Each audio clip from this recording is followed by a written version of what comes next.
Hello everyone. चलिए हम लोग स्टार्ट करते हैं। पी ब्लॉक का लास्ट में हम लोग आ चुके हैं, दैट इज़ नोबल गैस यानी जीरो ग्रुप एलिमेंट का पूरा ग्रुप 18 का हम लोग सारा एलिमेंट पढ़ेंगे। This is also called inert gases या नोबल गैसेस या जीरो ग्रुप एलिमेंट। क्यों कहे जाते हैं? क्योंकि गौर से देखिएगा जब सबके इलेक्ट्रॉनिक कन्फिगरेशन को, तो या तो 2 इलेक्ट्रॉन है, जैसे हीलियम को छोड़ दो तो बाकी सबके बाहरी सेल में यानी आउटर मोस्ट सेल में कितने इलेक्ट्रॉन है? 8। तो 8 इलेक्ट्रॉन होगा तो ये तो ना तो इलेक्ट्रॉन लेना चाहेगा ना तो देना चाहेगा, इसीलिए इनर्ट होते हैं। So these are called inert gas, या इसको कहते हैं जीरो ग्रुप एलिमेंट, क्योंकि इसकी वैलेंसी कितनी हो जाती है? 0। चलिए, तो ये एलिमेंट आपको याद रखना है। हमने आपको कभी ट्रिक इसका बता रखा है, हे नेहरा और कर 0 रन पर आउट, तो मैं आपको ट्रिक का अलग से बता दूंगा। चलिए, helium, neon, argon, krypton, xenon और नेरोन, इसकी सबसे इम्पोर्टेंट चीज़ है इसका एटॉमिक नंबर। एटॉमिक नंबर को गौर से देखिए, 2, 10, 18, 36, 54, 86, 2, 10, 18, 36, 54 और 86। देखिए तो इसके बीच का गैप कितना है? यहाँ 8, फिर 8, फिर 18, फिर 18 और यहाँ 32। तो ये जो है 8, 8, 18, 18, 32 का भी आप मैजिकल नंबर हम आपको बताए होंगे पीरियड टेबल में, या फिर नहीं जानते हैं तो पढ़िएगा पीरियड टेबल में। 2, 8, 18 और 32, these are called magic number, क्योंकि इसके बाद पीरियडिसिटी अपने आप को रिपीट करता है। So that you have to must memorise the, आपको ये चीज़ याद रखनी है इसका कम से कम एटॉमिक नंबर के साथ एलिमेंट। बोलिए एक बार फिर से, helium, neon, argon, krypton, xenon, radon. Helium, neon, argon, krypton, xenon और रेडॉन। एटॉमिक नंबर 2, उसका एटॉमिक नंबर इस तरह से याद रखना, 2, 10, 18, 36, 54 और 86। गैप बोलिए 8, 8, 18, 18 और 32। क्लियर है? चलिए अब आते हैं, इसमें से रेडॉन आपका कैसा है? वो रेडियो एक्टिव है। कहता है इस सब के इलेक्ट्रॉनिक कन्फिगरेशन को देखे तो सब में कैसा है? जो बाहरी सेल है पूरी तरह से भरा हुआ है। कहता है वैलेंस सेल और orbital of these element are filled, so they form very few compound. ये या तो ये कंपाउंड बनाता ही नहीं, अभी रिसेंट डिस्कवरी में कुछ एक कंपाउंड्स मिले हैं, और ये चूँकि बाहर में 8 इलेक्ट्रॉन तो केमिकली अनरिएक्टिव होता है, इसीलिए इसको नोबल गैस या इनर्ट गैस के नाम से जाना जाता है। चलिए, अब इसका जो प्रेजेंस है, अकरेंस है एटमॉस्फेयर में, वो कैसे रहता है? तो याद रखिएगा, इन सारे इनर्ट गैसेस में सबसे ज़्यादा आर्गन पाया जाता है, और आर्गन आपको पता होना चाहिए कि एटमॉस्फेयर में third most presence of gas है। सबसे ज़्यादा कौन रहता है? नाइट्रोजन, उसके बाद ऑक्सीजन, ऑक्सीजन के बाद आर्गन, आर्गन के बाद होता है CO2। यहाँ बहुत लोग कंफ्यूज करते हैं, याद रखिएगा।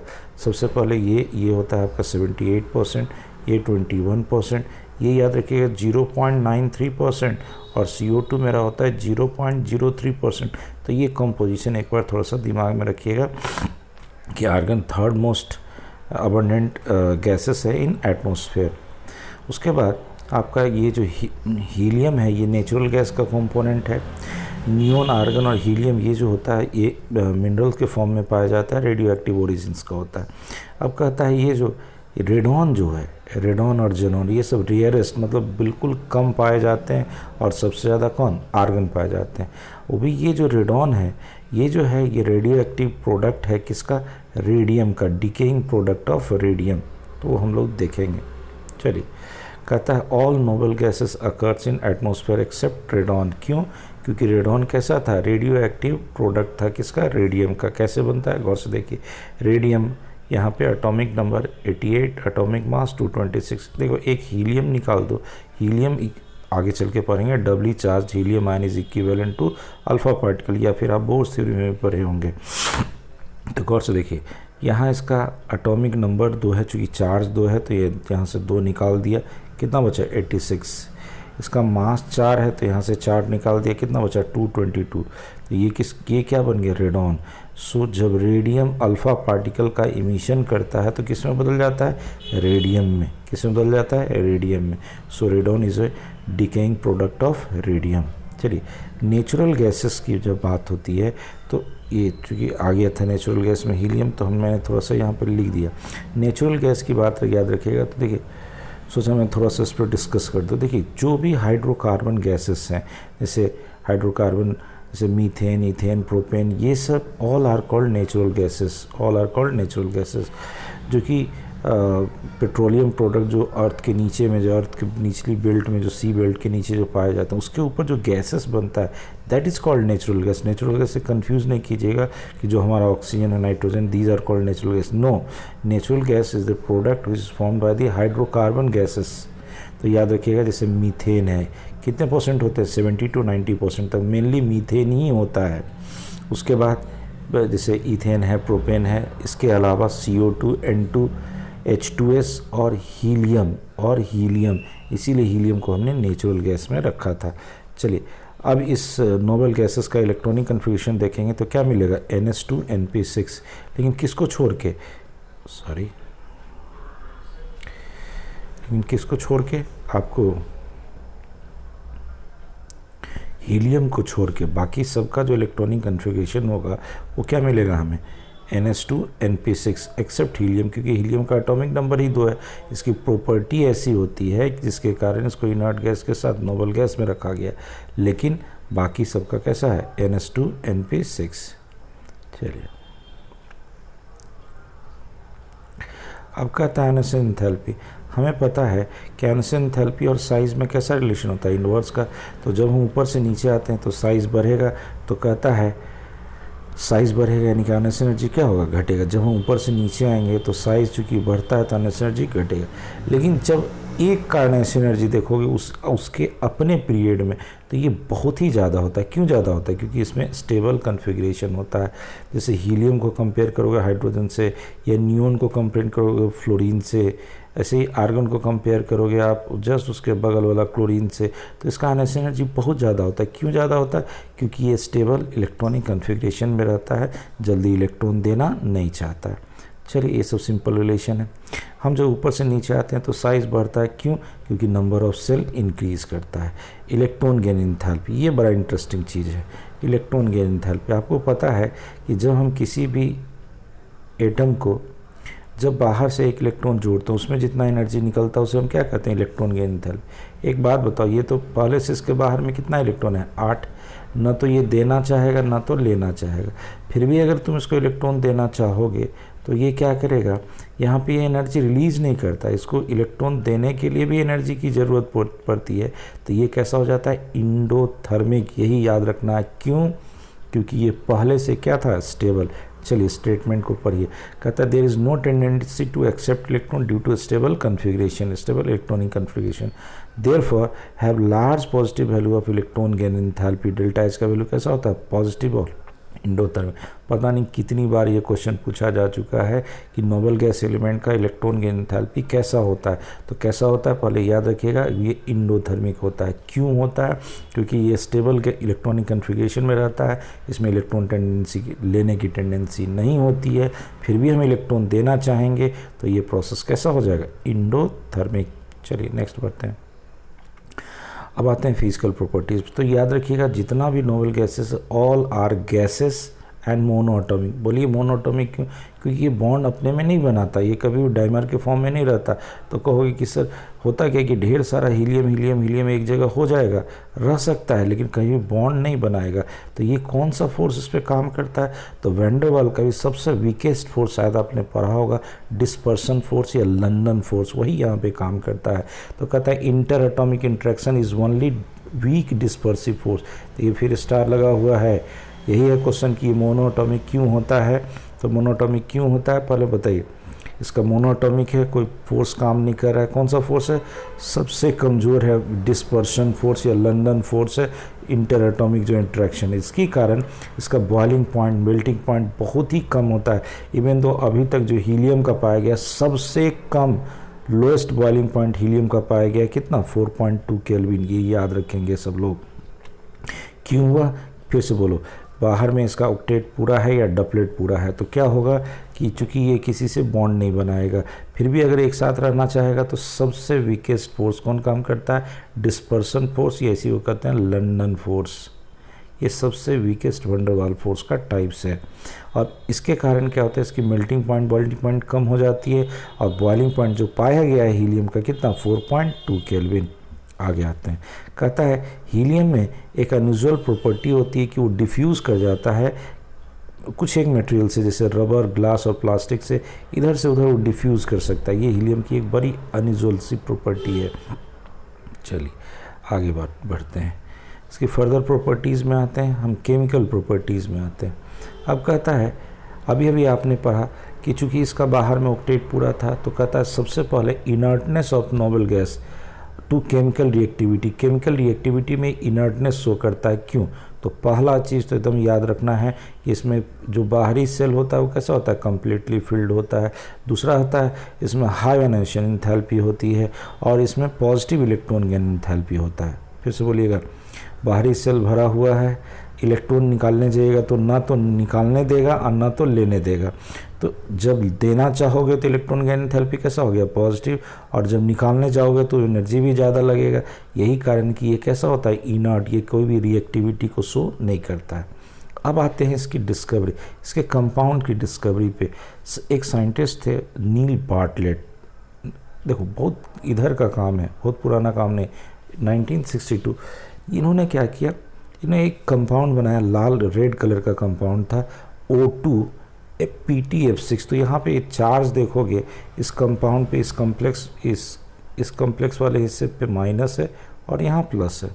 तो इन्होंने ऑब्जर्व किया कि ये जो O2 है, नॉट O2 जो है, इसका first ionisation enthalpy of molecular oxygen was almost identical to that of xenon. Xenon का देखो कितना है, 1170 किलो जूल पर मोल, और इसका पाया गया कितना है, 1175 किलो जूल पर मोल। तो उन्होंने कहा कि कुछ जब ये ऑक्सीजन ऐसा बना सकता है तो जेनॉन क्यों नहीं बना सकता। तो उन्होंने ट्राई किया जेनॉन और ये PTF6 को लेकर के। तो देखा क्या कि जेनॉन का एक कंपाउंड मिला, रेड कलर का एक कंपाउंड मिला, जेनॉन PTF6, इस पे माइनस है और यहाँ प्लस है। कैसे मिला, PTF6 को किसके साथ ट्रीट किया गया, जेनॉन के साथ। इसके बाद ये बन जाने के बाद, ये कंपाउंड के बन जाने के बाद ढेर सारा कंपाउंड का डिस्कवरी हुआ जेनॉन का। किसके साथ, तो याद रखिएगा वैसे एलिमेंट के साथ हुआ जिसकी इलेक्ट्रोनेगेटिविटी बहुत ही ज़्यादा है। जैसे ज़्यादा वाला आप लोग को याद है, फ़ोन कॉल, FON और Cl, तो इन दोनों के साथ में ये केवल कौन कौन, फ्लोरीन और ऑक्सीजन के साथ मिला। किस कारण से मिला, तो पढ़िए एक बार। After this a number of xenon compound has been synthesised mainly with the most electronegative element like fluorine and oxygen. ये याद रखिएगा, केवल किसके साथ मिला, फ्लोरीन और ऑक्सीजन के साथ। चलिए, तो यही हमें पढ़ना है यहाँ पे, फ्लोरीन और ऑक्सीजन का जेनॉन का कंपाउंड्स। तो पहले हमको यहाँ देखना है फ्लोरीन जेनॉन कंपाउंड। तो यहाँ पे 3 तरह का फ्लोराइड्स बनता है जेनॉन का, XeF2, XeF4 और XeF6। देखिए यहाँ पे कुछ नहीं है, बस कुछ एक कंडीशन है, यहाँ पे कंडीशन गौर से देखिए, और यहाँ रेशियो चेक कीजिएगा। यहाँ पे जेनॉन एक्सेस में था, उसका जेनॉन कम होते चला गया, फ्लोरीन गौर से देखो, ये रेशियो फ्लोरीन तो बस उसी तरह से बढ़ाना है ताकि यहाँ पे मॉलिक्यूलर कॉम्पोजिशन मोल्स मिल जाए, लेकिन ये रेशियो जो दिया हुआ है, ये रेशियो याद रखिए। जेनॉन एक्सेस को फ्लोरीन से साथ याद रिएक्ट कराए तो XeF2, जेनॉन को 2F2 1:5 रेशियो में रहते हैं तो जेनॉन XeF4, जेनॉन को 3F2 और 1:20 में लेते हैं तो जेनॉन F6, XeF6 मेरा बनता है। कहता है XeF6 को बनाने का एक और तरीका है कि जेनॉन टेट्राफ्लोराइड जो बना हुआ था, आपका जेनॉन टेट्राफ्लोराइड जो बना हुआ था, उसको फ्लोरेटिंग एजेंट आगे पढ़ेंगे हम लोग, O2F2 के साथ रिएक्ट करा दो तो यहाँ पे क्या बन जाता है मेरा, जेनॉन F6 143 केल्विन पे, यानी कि लो टेम्परेचर पे भी बन जाता है। अब कहता है जेनॉन F2 को यहाँ पे याद रखिएगा, अभी आगे चल के हाइड्रोलिसिस हम लोग को बड़े डिटेल्स में पढ़ना है। तो जेनॉन F2 को हाइड्रोलिसिस कराए हैं, तो गौर से देखिए, हाइड्रोलिसिस कराए जेनॉन F2 को तो दोनों का दोनों फ्लोरीन यहाँ से निकल गया और जेनॉन ही निकला है, जेनॉन का कोई ऑक्साइड वगैरह नहीं बना। बस ये याद रखना है कि डाईफ्लोराइड के केस में कोई जेनॉन ऑक्साइड नहीं बना है, जेनॉन बना है और सारा फ्लोरीन हाइड्रोजन के साथ निकल गया और ऑक्सीजन गैस निकला। इस रिएक्शन को आपको लिख के याद करना है, तीनों का हाइड्रोलिसिस, पार्शियल हाइड्रोलिसिस और फुल हाइड्रोलिसिस। तो पहला बताइए, जेनॉन डाईफ्लोराइड का हमने हाइड्रोलिसिस किया, क्या बना, जेनॉन। यहाँ पे जेनॉन ऑक्साइड नहीं बनता है। चलिए आगे बढ़ते हैं। अब कहता है ये जो मेरा जो जितना भी तरह का फ्लोराइड्स बन रहा था, ऑल आर पावरफुल फ्लोरीनेटिंग एजेंट, मतलब इससे हम दूसरे को फ्लोरीन, मतलब अब किसी को फ्लोराइड्स कहीं चाहिए तो इसको लेकर के वहाँ पे ट्रीट करा दो, तो ये सोर्स है फ्लोरीन का, so these are called fluorinating agent. चलिए इसका स्ट्रक्चर देख लीजिए। XeF2, एक बात बताओ थोड़ा सा समझना, Xe बताओ तो जैसे 0 ग्रुप का था तो बाहर में 8 इलेक्ट्रॉन 2 फ्लोरीन के साथ गया तो 6 बचा, यानी 3 लोन पेयर और 2 सिग्मा। बताओ टोटल कितना हुआ, 5 के लिए यहाँ पे हैबिटेशन चेक करोगे तो sp3d होना चाहिए था, ट्राइगोनल बाइपिरामिडल। लेकिन गौर से देखो चूँकि 2 ही बॉन्ड बना है तो वेस्पर थ्योरी कहता है कि 3 लोन पेयर इस तरह से अरेंज हो जाता है एक प्लेन में, एक दूसरे को कैंसिल कर देता है और ये कैसा हो जाता है, लीनियर फॉर्म में एग्जिस्ट करता है। चलिए नेक्स्ट है ये जेनॉन F4, फिर से बोलो 8 में से 4 जाएगा बॉन्ड में और 2, एक एबव दी प्लेन एक डाउन दी प्लेन, ये एक दूसरे का डाइपोल मोमेंट को कैंसिल करेगा। और गौर से देखो ये चारों के चारों एक ही प्लेन में रहेगा तो कैसा दिखाई दे रहा है, स्क्वायर प्लेनर। नेक्स्ट आ जाओ जेनॉन F6, देखिए यहाँ पे चूँकि जेनॉन के बाहर में 8 इलेक्ट्रॉन होता है तो यहाँ पे तो अभी 6 ही बॉन्ड बना है तो 2 इलेक्ट्रॉन बचा हुआ, यानी एक लोन पेयर बचा हुआ। ये लोन पेयर अगर नहीं रहता तो ये कैसा होता, ऑक्टाहेड्रल के जैसा होता, याद है, ये नहीं रहता तो ये बिल्कुल सीधा रहता। तो इसके आने से ही चूँकि हल्का से इसको बेंड कर दिया तो कैसा हो गया, ऑक्टाहेड्रल मेरा डिस्टर्ब हो गया, so this is called distorted octahedral. Next है, अब कहता है कि ये जो जेनॉन फ्लोराइड्स होता है इसको हम जैसे ये सब देखो मेटालिक है या नॉन मेटालिक है, फ्लोराइड्स है, उससे तुम रिएक्ट करा दो तो इससे रिएक्ट कराओगे तो होगा क्या कि ये जो अभी तक आपने क्या पढ़ा था ये सब कैसा था, फ्लोरीनेटिंग एजेंट, तो ये अपना फ्लोरीन दे देगा।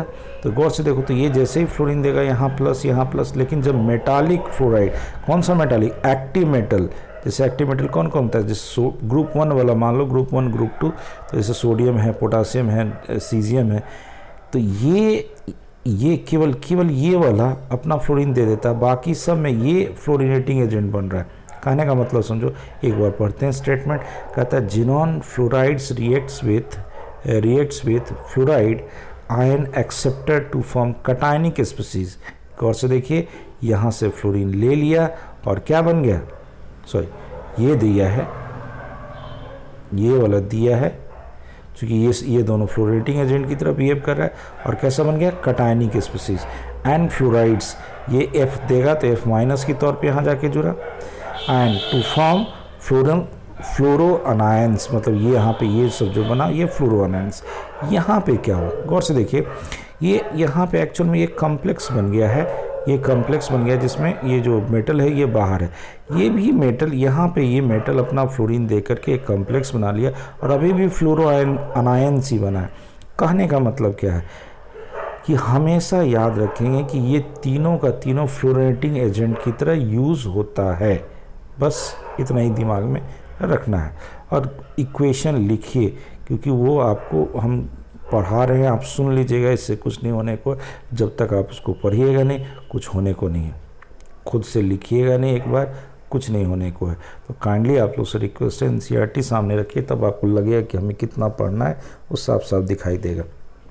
चलिए अब कहता है ऑक्सीफ्लोराइड्स ऑफ जेनॉन, मतलब इसमें ऑक्सीजन भी होना चाहिए और फ्लोरीन भी होना चाहिए जेनॉन के कंपाउंड में।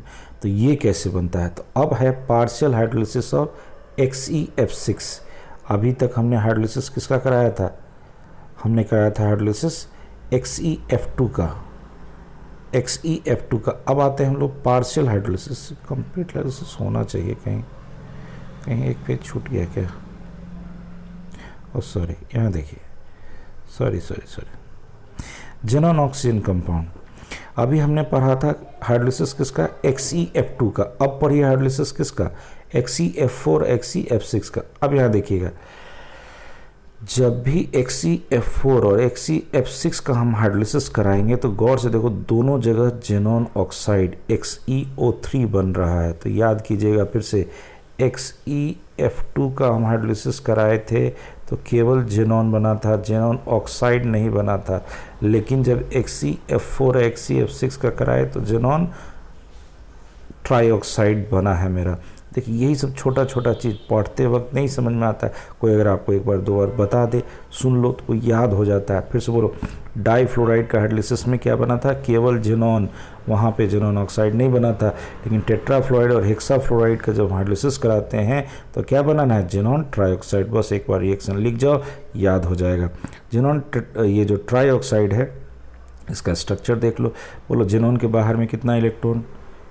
8 में से 6 चला गया यहाँ पे बॉन्ड में, तो बचा कितना? 2 यानी एक लोन पेयर। और चूंकि यहाँ एक सिग्मा एक पाई है तो 3 ही सिग्मा मिलेगा, तो 3 सिग्मा एक लोन पेयर के लिए हाइब्रिडाइजेशन sp3। sp3 में जब एक लोन पेयर आ जाता है तो शेप कैसा हो जाता है? पिरामिडल। और XeO3 एक तरह का एक्सप्लोसिव सॉलिड होता है। चलिए अब आगे बढ़ते हैं। अब इसके पार्शियल हाइड्रोलिसिस पे हमें आना है। उससे हमको क्या मिलेगा? ऑक्सीफ्लोराइड्स ऑफ जेनॉन। किसका पार्शियल हाइड्रोलिसिस? तो XeF6 हेक्साफ्लोराइड का जब हम पार्शियल हाइड्रोलिसिस कराते हैं तो मेरा XeOF4 और XeO2F2 मिलता है। कहोगे कैसे? थोड़ा सा दिमाग लगाओ, एकदम याद हो जाएगा। चलो यहाँ देखो, हमें पता है कि फ्लोरीन का वैलेंसी कितना होता है? 1 बॉन्ड बनाता है, लेकिन ऑक्सीजन कितना बॉन्ड बनाता है? 2। यानी एक ऑक्सीजन अगर आएगा तो ये इसको कितना हटाएगा? 2 फ्लोरीन को हटाएगा। फिर समझना, इसकी वैलेंसी 1, इसकी वैलेंसी 2, यानी एक ऑक्सीजन अगर इंटर करेगा तो कितना फ्लोरीन को हटाएगा? 2। गौर से देखो यहाँ पे एक ऑक्सीजन अगर इंटर करोगे तो 2 फ्लोरीन हटाओ, तो देखो तो फॉर्मूला क्या हो जाएगा? XeO, 2 फ्लोरीन हट गया तो F4। गौर से सुनना, Xe था, एक ऑक्सीजन इंटर किया बीच में तो 2 फ्लोरीन हटा दिया, XeOF4। नेक्स्ट देखो, अब यहाँ से 2 फ्लोरीन हटाना है, 2 ऑक्सीजन लाना है, तो 2 ऑक्सीजन लाना है तो अब 2 नहीं, यहाँ पे कितना? 4 फ्लोरीन हटाना होगा, तो XeO2F2, XeO2F2 होगा। फिर से देखना, यहाँ से 2 ऑक्सीजन हमने लाया तो कितना फ्लोरीन हटाया? 4, बचा कितना? 2 ऑक्सीजन आ गया। क्लियर है? एक बार रिएक्शन को लिख लो, याद हो जाएगा जिस तरह से अभी मैंने समझाया है। चलो अब इसके स्ट्रक्चर्स को देखते हैं। XeOF4 का स्ट्रक्चर देखोगे तो फिर वो ये जेनॉन है। यहाँ पे गौर से देखिए, यहाँ पे 1 sigma, 2 sigma, 3 sigma, 4 sigma, 5 sigma और 1 लोन पेयर। तो 5 सिग्मा 1 लोन पेयर, 6 के लिए हाइब्रिडाइजेशन sp3d2, 5 सिग्मा है, 1 लोन पेयर है। तो ऐसे तो sp3d2 का शेप क्या होना चाहिए था? 6 के लिए आपको भी पता है ऑक्टाहेड्रल, लेकिन ऑक्टाहेड्रल नहीं होकर के चूँकि एक लोन पेयर है, शेप बिगड़ा, क्या बन गया? Square pyramidal. चलिए अब कुछ एक इसके यूजेस में आ जाते हैं और यही आपका पूरा का पूरा इनर्ट गैस ख़त्म हो रहा है। कहता है नोबल गैस, तो सबसे पहले याद रखिएगा हीलियम को लेकर के, हीलियम नॉन इन्फ्लेमेबल होता है, हल्का गैस होता है, इसीलिए बैलून वगैरह में सुनते होंगे यूज़ किया जाता है। कहता है हीलियम जो है ये चूँकि इसका इतना कम टेम्परेचर होता है लिक्विड का कि इसको न्यूक्लियर रिएक्टर में एज ए कूलेंट, मतलब गैस कूल्ड न्यूक्लियर रिएक्टेंट में यूज़ किया जाता है। और आपको पता है चूँकि इसका बॉइलिंग पॉइंट बहुत ही कम है, बॉइलिंग पॉइंट कितना होता है? 4.2 केल्विन। तो क्रायोजेनिक मतलब होता है जो लो टेम्परेचर का इन्वायरमेंट को मेंटेन किया जा सके। तो कोई भी रिएक्शन हो, कोई भी वैसा चीज़ हो जो बहुत लो टेम्परेचर पे होता हो, तो वैसा इन्वायरमेंट बनाने के लिए and that is called cryogenic agent के तौर पे लिक्विड हीलियम को यूज़ किया जाता है। कहता है लिक्विड हीलियम को डाइल्यूट के तौर पर भी, डाइल्यूटेंट के तौर पे भी यूज़ करते हैं। किसमें? Oxygen tank in diverse. जैसे देखते हो जो गोताखोर होते हैं वो लोग जो हवा का जो टंकी लेके जाते हैं उसमें केवल ऑक्सीजन नहीं रहता, ये आपको सॉल्यूशन में भी पढ़ना है। वहाँ पे 3 चीज़ रहता है, नाइट्रोजन, ऑक्सीजन और हीलियम, ये 3 चीज़ रहता है। तो देखिए नाइट्रोजन और हीलियम ये दोनों चूँकि ब्लड में डिफ्यूज़ नहीं होता, ये पूछता है आखिर क्यों होता है? इसकी सॉल्विटी बहुत कम होती है। तो होता क्या है? केवल ऑक्सीजन डिफ्यूज़ करेगा, ये सब वहाँ पे इनर्ट इन्वायरमेंट मेंटेन करता है ताकि केवल ऑक्सीजन जाके पूरी तरह से बाइंड ना कर जाए। तो चलिए कहता है क्यों होता है? तो due to low solubility in blood. इसको याद रखना है कि हीलियम को क्यों यूज़ करते हैं, कैसे यूज़ करते हैं। दिस इज़ डाइल्यूटेंट, डाइल्यूशन करने वाला किसका? ऑक्सीजन का, ताकि ऑक्सीजन जो है वहाँ पे जो ब्लड में, हमारे ब्लड में हीमोग्लोबिन के साथ जब ऑक्सीहीमोग्लोबिन बनाता है तो वो बहुत स्ट्रॉन्ग ना बन जाए वहाँ पे बॉन्ड, और ऐसा ना हो कि किसी कारण से वापस आना पड़े तो वो ऑक्सीजन फिर रिलीज़ ना हो पाए, तो उसके कारण एक डिजीज़ होता है जो आपको वहाँ पे पढ़नी है, वो बाद की बात। क्यों ऐसा होता है, हीलियम क्यों मिलाते हैं, क्योंकि हीलियम की सॉल्युबिलिटी बहुत कम होती है। चलिए नेक्स्ट आते हैं नियॉन। नियॉन कहता है आपको डिस्चार्ज ट्यूब में यूज़ होता है, फ्लोरोसेंट बल्ब्स जो देखते होंगे एडवर्टाइजिंग बोर्ड वगैरह पे लगा रहता है, ग्रीन हाउसेस गैसेस वगैरह में, बॉटनिकल लैब वगैरह में यूज़ होता है। उसके बाद कहता है आर्गन। आर्गन जो होता है इनर्ट एटमॉस्फेयर बनाता है हाई टेम्परेचर पे, और इलेक्ट्रिक बल्ब वगैरह में भी जो देखते हैं इसी का यूज़ होता है, किसका, आर्गन का। ओके तो यहाँ पे आज आपका पी ब्लॉक का थ्योरी पूरा ख़त्म हो गया। हम कोशिश करेंगे कि एनसीईआरटी का जो इंटेक्स क्वेश्चन है वो नेक्स्ट लेक्चर में आपको पूरा का पूरा डालें और कम से कम उसको डील करें एक बार, और एनसीईआरटी एग्जाम्पलर और कुछ एक क्वेश्चन और भी हम इस पर डालें। तो काइंडली शेयर कीजिए बच्चों से, और काइंडली जितना ज़्यादा बच्चों तक पहुँचे, कम से कम मेरे ही पूरे स्टूडेंट तक पहले पहुँच जाए। हमें तो यही लग रहा है कि सारे स्टूडेंट तक ही नहीं पहुँचा है अभी, कम से कम उन तक पहुँचे ये, क्योंकि यूज़फुल तो है। इसलिए यूज़फुल है क्योंकि इस तरह से एक्सप्लेन करके कोई नहीं, बोर्ड का एक्सप्लेनिंग भी इस तरह का एक्सप्लेनिंग नहीं हो पाता। वो अलग बात है आप चेहरा ना देखो तो लोगों को लगता है कि उतना इफ़ेक्टिव टीचिंग नहीं, बट थोड़ा सा आप लोग भी ध्यान दो। मेरा ये विश्वास है कि अच्छी पढ़ाई हो सकती है, बस थोड़ा सा आप लोग को भी लगने का है। ये नहीं कि बस जो आजकल जो देखते हैं कि बड़े बड़े लोग एकदम कैमरा के सामने खड़े हो जाते हैं, अब बहुत तरह तरह की बातें होती है, but don't do it, don't be, कहते हैं ना कि ज़्यादा दिखावपन पे विश्वास मत कीजिए, काम कीजिए। अगर आप में काम में दम है वो आज न कल रिकॉग्नाइज होगा। सो गाइस, सारे के सारे बच्चों से मेरा रिक्वेस्ट है कि ज़्यादा से ज़्यादा बच्चों तक बेनिफिट पहुंचाइए। ओके 2 दिन से मेरी तबीयत थोड़ी ठीक नहीं थी, आज भी ठीक नहीं है, इसलिए उतना इफ़ेक्टिव शायद ना बना हो। जो भी है जैसा भी लगे कमेंट ज़रूर कीजिएगा, अच्छा लगता है आप लोग का कमेंट देखते हैं। Okay thank you.